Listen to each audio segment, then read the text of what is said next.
Hi friends, നമുക്കിന്നൊരു prawns dum biryani ഉണ്ടാക്കിയാലോ. അതിന് വേണ്ടിയിട്ട് ഞാനിവിടെ 1/2 kg പ്രോൺസാണ് എടുത്തേക്കുന്നത്.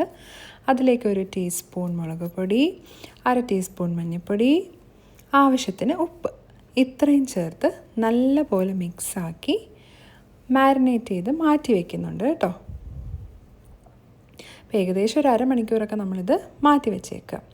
എന്നിട്ട് നമുക്കിനി മസാല പ്രിപ്പയർ ചെയ്യാം. അതിന് വേണ്ടിയിട്ട് ഞാനൊരു 4 കുഞ്ഞ് സവാള, 5 അല്ലി വെളുത്തുള്ളി, 2 കുഞ്ഞ് ഇഞ്ചി, 1 ടൊമാറ്റോ, 3 പച്ചമുളക് ഇത്ര എടുത്തിട്ടുണ്ട്. ഇനി അടുത്ത് നമുക്കൊരു പാൻ വെച്ച് അതിൽ ആവശ്യത്തിന് എണ്ണ ഒഴിച്ച് സവാള ഇടാം കേട്ടോ.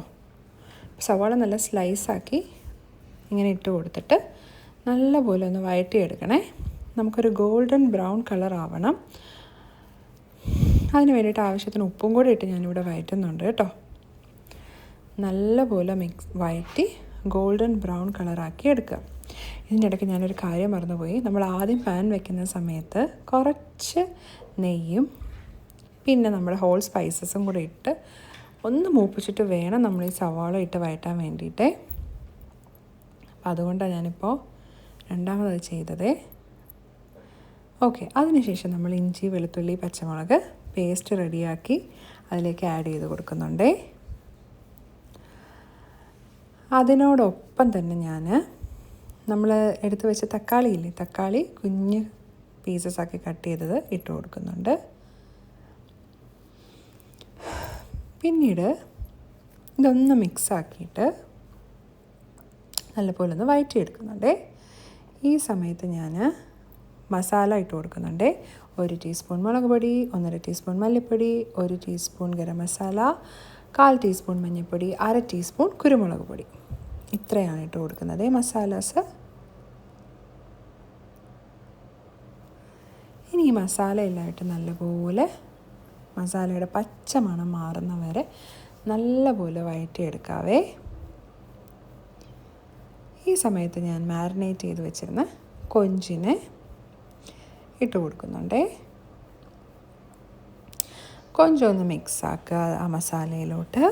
അതിനോടൊപ്പം തന്നെ ഒരു 1/2 ഗ്ലാസ് ചൂടുവെള്ളം കൂടെ ഞാൻ ഒഴിച്ചു കൊടുക്കുന്നുണ്ട്. അതിനുശേഷം നമ്മൾ ആവശ്യത്തിന് മല്ലിയില ഇട്ട് കൊടുക്കുന്നുണ്ട്. ഇനി നമുക്ക് വേണ്ടത് തൈരാണ്. അപ്പോൾ ഒരു 2 ടേബിൾ സ്പൂൺ അടുപ്പിച്ച് തൈരും കൂടെ ഞാൻ ചേർത്ത് കൊടുക്കുന്നുണ്ട്. എന്നിട്ടിത് നല്ലപോലെ എല്ലാം കൂടെ ഒന്ന് മിക്സാക്കി എടുക്കുന്നുണ്ട്. അതിനുശേഷം നമുക്കിതൊരു 10 മിനിറ്റ് അടച്ച് വെച്ച് വേവിക്കാം. ഈ സമയത്ത് ഞാനൊരു പാത്രത്തിൽ കുറച്ച് കാഷ്യൂവും കിസ്മിസും ഒന്ന് ഫ്രൈ ചെയ്തെടുക്കുന്നുണ്ട് കേട്ടോ. അതിന് വേണ്ടിയിട്ട് ആവശ്യത്തിന് നെയ്യ് വെച്ച് കാഷ്യൂ ആദ്യം ഫ്രൈ ചെയ്ത് മാറ്റുന്നുണ്ട്. അതിലേക്ക് തന്നെ ഞാൻ പിന്നെ കിസ്മിസും ഫ്രൈ ചെയ്തെടുക്കുന്നുണ്ട് കേട്ടോ. ഇനി കുറച്ച് സവാള, ഒരു 1/2 സവാള ഞാൻ ഒന്നൊരു ഷാലോ ഫ്രൈ ചെയ്ത് മാറ്റുന്നുണ്ട്. ഓക്കെ, അടുത്ത് നമുക്ക് ചോറിനുള്ള പരിപാടി തുടങ്ങാം.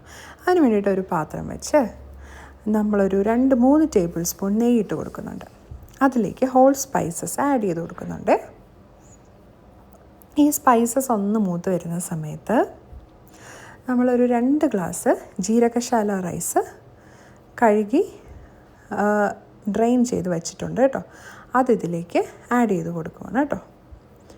ആ ജീരകശാല റൈസ് ആഡ് ചെയ്ത് കൊടുക്കുമ്പോൾ ഒരു കംപ്ലീറ്റ്ലി വെള്ളമെല്ലാം ഡ്രെയിൻ ചെയ്തിട്ട് വേണം ആഡ് ചെയ്യാൻ. അതുപോലെ തന്നെ ഒരു 1/2 അവർ സോക്ക് ചെയ്തിട്ട് വേണം ഡ്രെയിൻ ചെയ്യാനേ. ഇനി ഈ നെയ്യുമായിട്ട് നല്ലപോലെ നമ്മുടെ അരി ഒന്ന് വറുത്തെടുക്കണേ. അതിനുശേഷം അതിലേക്കൊരു 3 ഗ്ലാസ് വെള്ളം ഒഴിച്ചു കൊടുക്കുന്നുണ്ട്. പിന്നെ ആവശ്യത്തിന് മല്ലിയില ഇട്ട് കൊടുക്കുന്നുണ്ട്. അതുപോലെ തന്നെ ഉപ്പും ചേർത്ത് കൊടുക്കുന്നുണ്ട്. ഇനി ഇതെല്ലാം ഒന്ന് അടച്ച് വെച്ച് മീഡിയം ഫ്ലെയിമിൽ ഒരു 8 മിനിറ്റ് നേരം വേവിച്ചെടുക്കുമ്പോൾ നമ്മുടെ റൈസ് ഇതാ ഇങ്ങനെ റെഡിയായി കിട്ടിയിട്ടുണ്ട് കേട്ടോ. ഇനി നമുക്ക് ദം ചെയ്താലോ. അതിന് വേണ്ടിയിട്ട് നമ്മുടെ റെഡി ആയിട്ടിരിക്കുന്ന പ്രോൺസ് മസാലയിലേക്ക് ഈ റൈസ് ഇട്ട് കൊടുക്കുക കേട്ടോ.